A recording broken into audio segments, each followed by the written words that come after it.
Today, I'd like to talk about a cultural moment that I call the Guinness effect.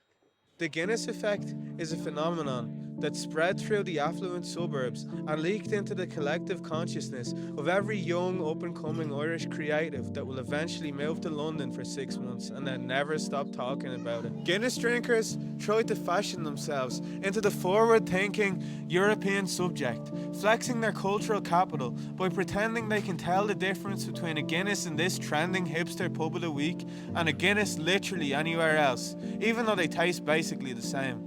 Yet, they also drink Guinness in an unconscious attempt to bond with their emotionally distant, often unconscious Guinness drinking father, turning Guinness into a middle class creative's crisis for Irish masculinity.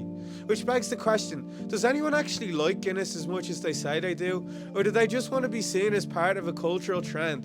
In a rapidly forgetting society, these Guinness drinkers, with one foot in the future and one stuck in the past, become alienated from their own present moment.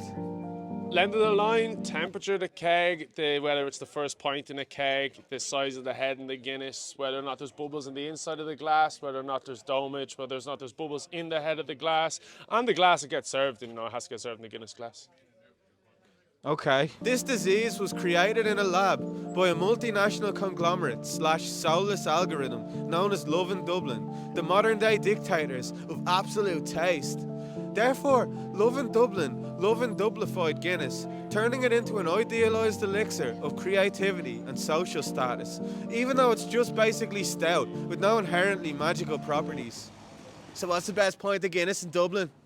The Guinness effect acts as a bandage that hides the larger societal wounds of the day, turning social welfare into so chill welfare. But when we split the G, we begin to see that this flat deification of collective domage unveils a mass deception that's been left to settle in the logic of modern culture. How can these Guinness drinkers afford to drink so much and yet still don't have the means to live in their own home? We can see the Guinness effect in its purest form is a trauma response to the fluctuating natures of the housing market. Do you know anything about the historical implications of the Guinness family?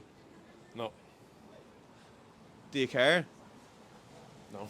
Guinness drinkers are alienated from the points that they hold. They see Guinness as a symbol of Irishness, one of the last few ways you can be openly patriotic without actually hating foreigners. However, this disconnect between Irish romanticism and the truth that the Guinness family were historically fans of British imperialism is of little relevance to these alternative sad boys on their quest of becoming an everywhere individual, totally versatile, interesting, and ultimately stripped of their political content on their journey of rugged individualism, searching out the creamiest point of stick. Guinness, it's good for you, so drink up all your post-colonial self-hatred.